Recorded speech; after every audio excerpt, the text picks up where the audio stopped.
Hello guys, update ko kayo sa mini farm namin. Yung mga tanim-tanim dyan na mga katatanim lang. Yan, update ko kayo. Kasi marami na naman kaming tinanim na may bago, may mga luma na naabutan na ng bansok. Ayan. Kaya tingnan natin guys kung ano nang hitsurahin ng mga tanim namin. Ito yung abukadong tanim namin. Yan. 3 years na yan. Hindi lumaki-laki kasi hindi namin napupuntahan dito eh. Yan, 3 years na. Itong tanlad, ayan. Bagong tanim yan. Yan. Bagong tanim. Ayan o. Ito naman yung papaya. Ayan o.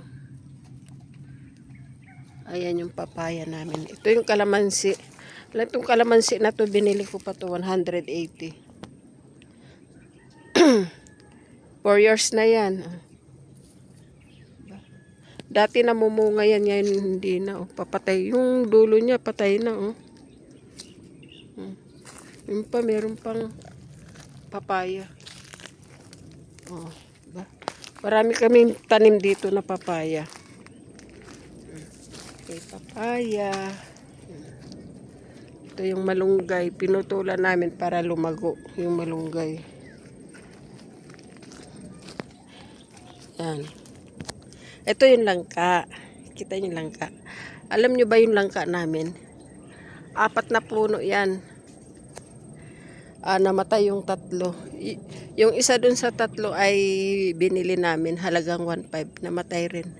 Ito lang yung hindi. Buti nga nabuhay yan. Sayang, 1.5 pa naman bili namin ng langka. Hindi siya nabuhay kasi napupuluputan lagi ng bagin. Yan, mga saging. Ito. Bagong tanim na mangga. Dito sa area namin, pag mangga, maganda ang tubo. Ito, may tumubo na mahugani. Yan. Hindi namin yan tanim. Siguro, yan, tinanim ng ibon. Tanim ng ibon yan, kaya ayun. Tumubo lang yan dyan. Hindi kami nagtanim yan. Yun, ito. May mangga naman. Ito, tinanim din namin to. O, diba, sabi sa inyo, pagdating sa mangga, ang ganda ng tubo ng mangga rito, yung lupa. Ganda. Tayong-tayo. Tapos yung bakod namin, pinaikutan niya ng kamunting kahoy. Yan. Yun. Ito pa, may bagong tanim pa pala, avocado. Yan, bagong tanim din yan, avocado. Diba, maliit pa yan. Kakatanim lang yan. Hindi pa kami nagtanim ng talong at saka okra kasi mahirap dito yung tubig. Wala pang supply ng tubig dito eh. Kaya ginawa nung mister ko, pinitak-pitak muna, ayan oh. Nilagyan na yan ng yung okra at saka talong, kaya lang hindi nadidiligan, wala rin.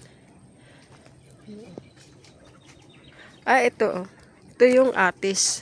Atis ba? Yan, atis yan. Pinutulan. Pinutol namin para lumago. Ito yung mangga oh. Yan. Mamumunga na yan. Ayan, lago yan oh. Oh, di ba? Pagdating sa mangga, maganda yung tubo rito.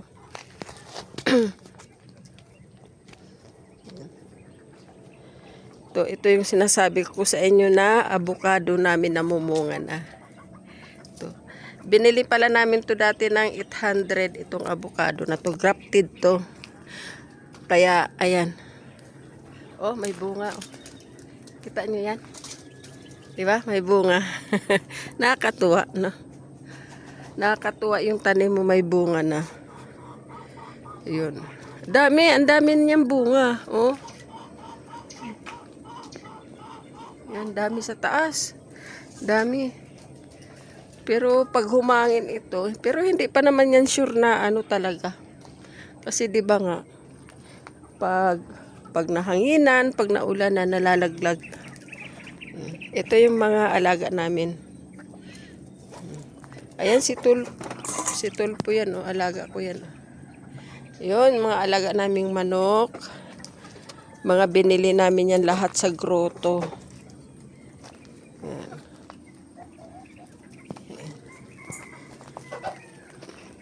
12 piraso yan.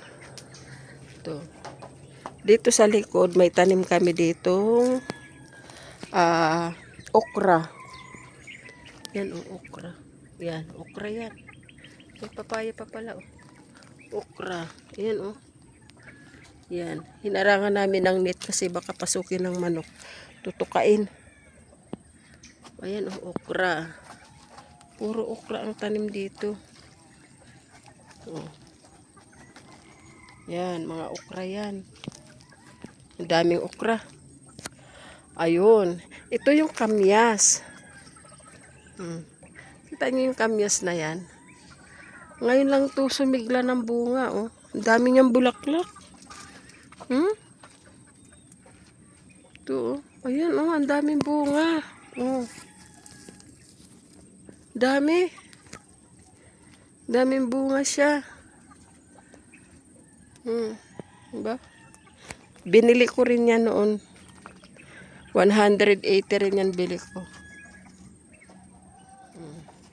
Diba?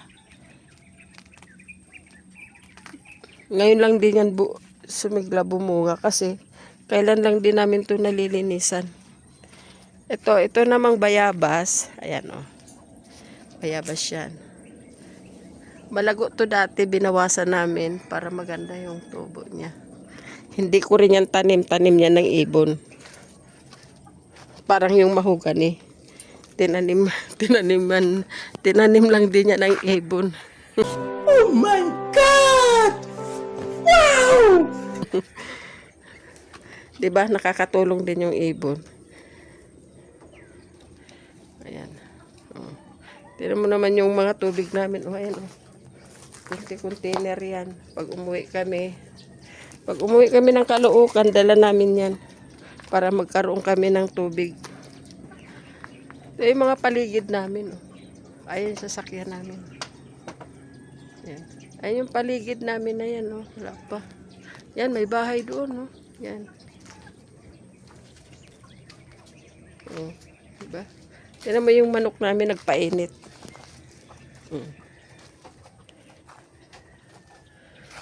Yan. Umili kami niyan sa grotto. Yan, oh, andyan sila, oh. Kukulit na yan, yung mga manok na yan. Pag sabay-sabay yan mangitlog, biglang dadami yan. Yan. Yan yung bahay namin. Diba?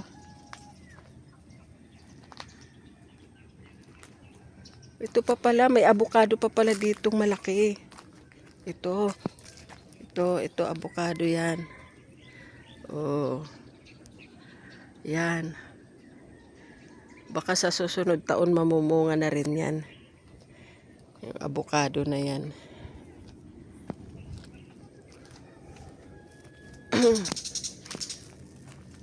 Ano to 300 square meter. Kaya hindi na kami nagpupunta dati dito. Nawala na kami ng gana. Kasi nga walang kuryente, walang tubig. Pero pwede ka rin naman mag-apply ng tubig at kuryente, kaya lang mahal. Yung kuryente yata ngayon ay 12,000 na. Yung tubig hindi ko alam kung magkano, wala akong idea. Kaya ito binabalak namin tong ibenta dati. Binibenta namin to ng 850, 300 square meter. Ano lang to, tax declaration. Wala pang titulo. Yan, ayun yung mga nakapaligid namin. Oh, ayan, oh. May mga bahay na rin dito, malalaki. Malalaki na rin yung mga bahay dito eh. Yan, oh. Dito maganda pag gabi. Malamig sa madaling araw kahit wala ka ng electric fan. Tapos dito ako ito yung sidecar namin. Dito ako nagduduyan. Ayan. Oh, diba? Ngayon sobrang init.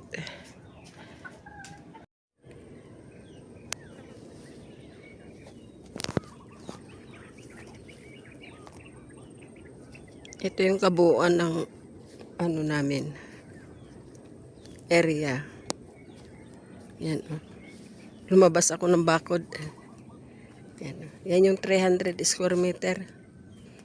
Yan. Iba malawak din. 300 square meter. Ito yung kapitbahay namin. Oh. Wala pang tao dyan. Walang nakatira.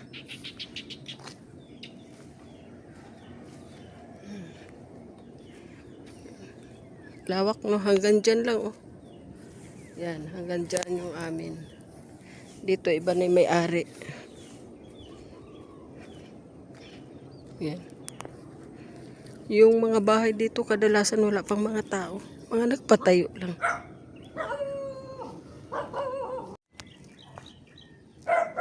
Ito naman, ito daw yung bagong binili. Oh. Yan, 1,200 square meter yan. Yan. Nabili daw yan ng ano, 2.5 million yata yun. Yan. Yan. Lawak yan. 1,200 square meter. Bumili sila ng kubo. Yun. Ito naman yung bahay ng kaibigan ko. Ayan, iyan din. Maraming alaga dyan sa loob. Na manok, aso, kaya lang bihira lang pinapakain. Payat. Yan. Yan ang bahay na yan. Malaking bahay din yan. 200 square meter yan. Halos sinagad lahat. Garahe lang yung tinira. Pero yung sa amin, ano lang yung pinatayo namin doon eh. Wala pang 30 square meter eh. Yung bahay namin.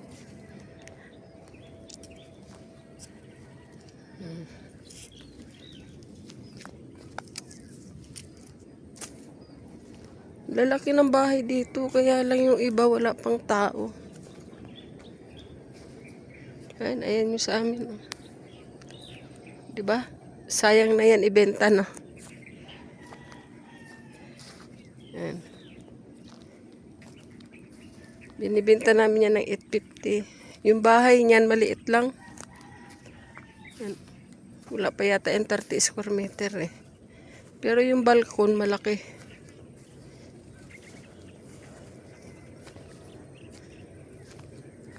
Ang dami ditong halos lahat ng lupa dito may-ari na.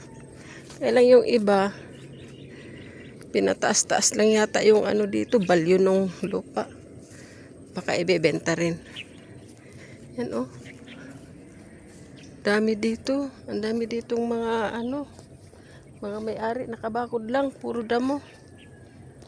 Kaya minsan may ahas dito.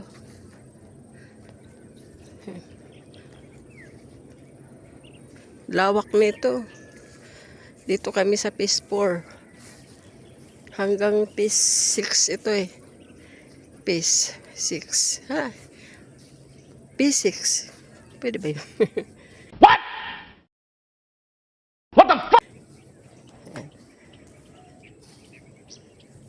Yun, ito yung kalsada. Ayan oh. Ayan, ang dami ng bahay dyan. Yung iba may mga tao rin. Ayan. O, diba? Ayan.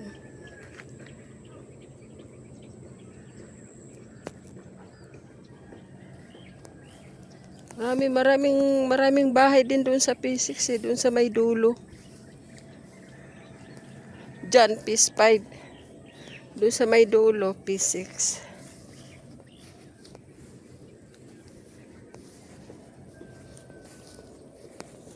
Yun, ito naman yung kalsada namin. Ito. Malaki ang kalsada dito. Kaya lang hindi pa simentado. Rough road pa lang. Maganda rito pag napasimento lahat ng kalsada. Ang ganda. Ayan. Kasi kung kukuha ka ng bahay, hulugan ngayon, biruin mo ilang square meter lang.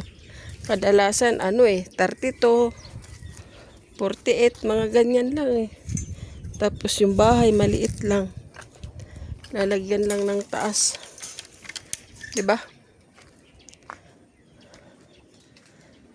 Hindi katulad pag lote ang bibilhin nyo, malaki. Mura lang.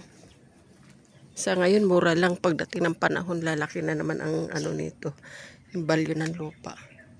Pero sabi nila, next year daw, 3.6 na dito per square meter. 3.6. Yan.